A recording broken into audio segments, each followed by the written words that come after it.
Usted veía la semana pasada a la presidente de la asociación, del sindicato de trabajadoras del servicio doméstico, anunciándole a la población una gran preocupación.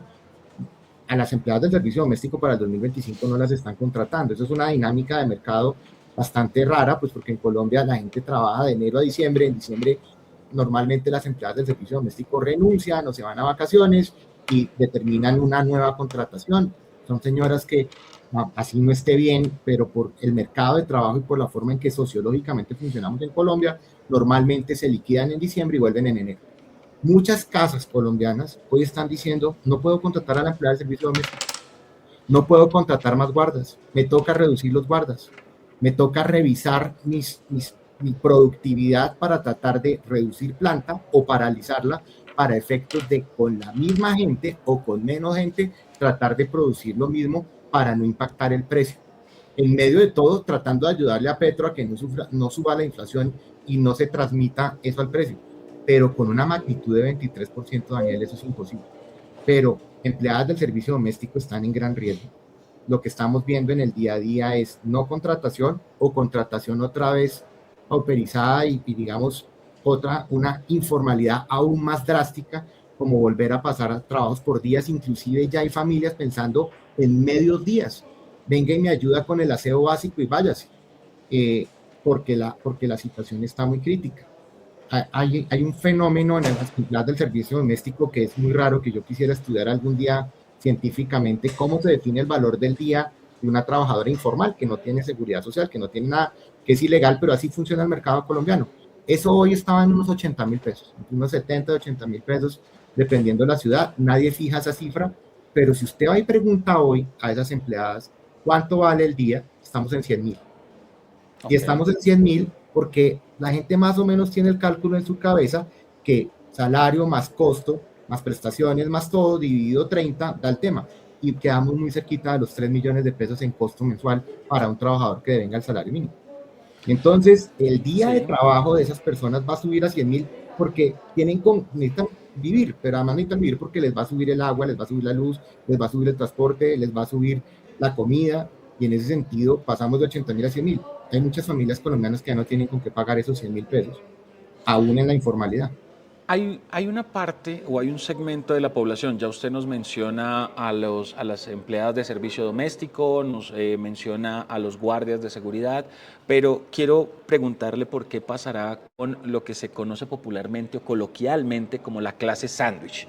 Es decir, aquellos que no están en un salario mínimo, a duras penas superan los 2 salarios mínimos, pero no tienen un poder adquisitivo grande, están lejos de los 4 millones, están lejos de los 5 millones de pesos por salario. ¿Qué puede pasar con eso? Y también le traslado una pregunta que nos hace aquí a través de las redes sociales Nayelis Guerra, quien nos dice, ¿cuál sería la expectativa también entonces para las contrataciones bajo prestación de servicio? ¿Sí? ¿Qué podría pasar con las OPS? Ahí le dejo esos 2 escenarios. Primero, ¿qué va a pasar con el trabajador que hace parte de la clase sándwich?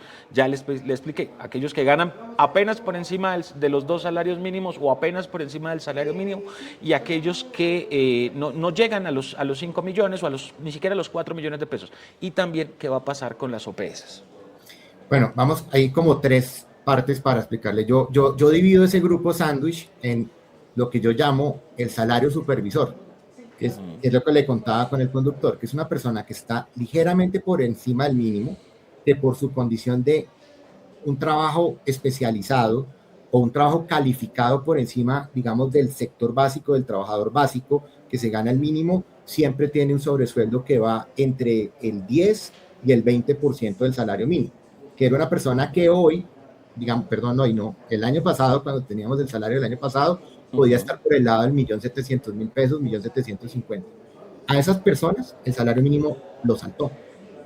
Entonces, probablemente corresponda hacer algún tipo de incremento para mantener sociológicamente y socialmente esa diferencia que se requiere, porque finalmente es trabajo calificado.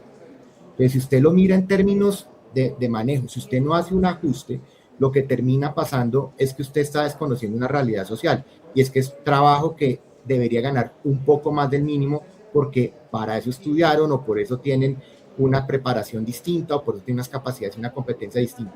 Solamente de entrada por ahí, usted puede estar hablando de un sobrecosto al menos del 10% para poder llevar esas personas a 1.900.000, si usted lo quisiera ver así, que son 150.000 pesos por encima del mínimo, que socialmente es menos de lo que tenían antes.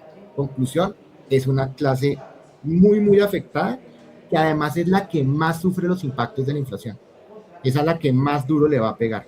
Entonces, ese desarrollo social que puede estar en que yo me gano un poquito más del mínimo, el salario mínimo literalmente se lo comió.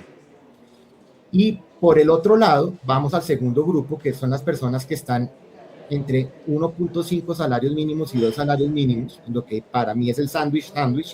Esas personas tienen un gran problema. Probablemente sus incrementos estén entre el 5, que sería la inflación, o sus ajustes entre el 5, que sería la inflación, y un 12 o 13, que es lo que los empresarios habían previsto y pueden pagar. Supongamos que los empresarios se meten la mano al drill y lo hacen éticamente, entre otros, para ayudar al gobierno a que sea realidad que no va a subir la inflación, lo cual yo ya lo veo prácticamente imposible. Pues vamos a terminar con incrementos del 10, del 12, cuando la economía puede que por fruto de ese 23 esté en una inflación al final del año próximo, de este año, perdón, entre un 15 y un 20. Conclusión, esa gente pauperizó, se bajó de nivel en términos económicos y de poder adquisitivo por vía de la inflación, pero además porque sus salarios de base no van a poder subir al 23 porque literalmente no habría con qué pagarlos. Y vamos al tercer grupo, que son las OPS o los trabajadores independientes, que en Colombia se entienden formales por el DANE, pero que son quizás los más afectados. Primero porque la posibilidad de mover sus contratos de OPS, a pesar de que este gobierno informalizó prácticamente toda la contratación, hoy estamos en contratos de 3 o 4 meses y probablemente tengamos una recontratación en marzo o en abril, el gobierno va a tener que entender que a esos contratistas hay que subirles algo.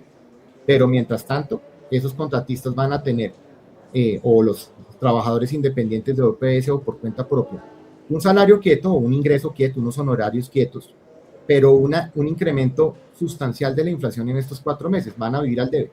Pero súmele a eso que los costos de vivir, pero es que de entrada la seguridad social que el gobierno no calculó, que ese trabajador independiente paga por sí mismo y lo paga completo, en la entidad que lo contrató, que además el mayor contratador informal de Colombia es el Estado colombiano, y en este gobierno en especial, en este gobierno que prácticamente duplicó las nóminas paralelas, pues esas personas tienen que pagar su propia seguridad social, y aquí tenemos un incremento del 23%.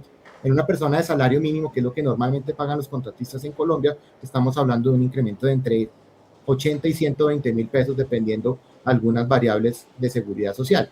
Sin que aumente el sueldo. Sin que le aumente el sueldo, los honorarios, para hacerlo técnicamente. Entonces, conclusión, pongamos que es una persona que se ganaba 2 millones, que más o menos le tocaba poner 400.000 pesos de su salario, de su ingreso, para pagar seguridad social. Hoy va a tener que poner 500 a 520.000 pesos, pero adicionalmente el transporte, el agua, la luz, el tele, todo le va a subir en los próximos 2 o 3 meses, y él no va a tener la posibilidad de llegar a marzo o abril, a cuando de pronto le suban el incremento y le hagan un ajuste en sus honorarios, que además vamos a estar en un momento crítico, estamos en ley de garantías, pero adicionalmente en un momento crítico es que el gobierno va a estar en su peor crisis de caja, porque yo creo que lo que no, que sería ya otro elemento para contestar, es qué va a hacer el gobierno para pagar los salarios y los honorarios de los contratistas, de los cientos de miles de contratistas que tiene, y que por vía de este camino del 23% nos va a incrementar entre 3.5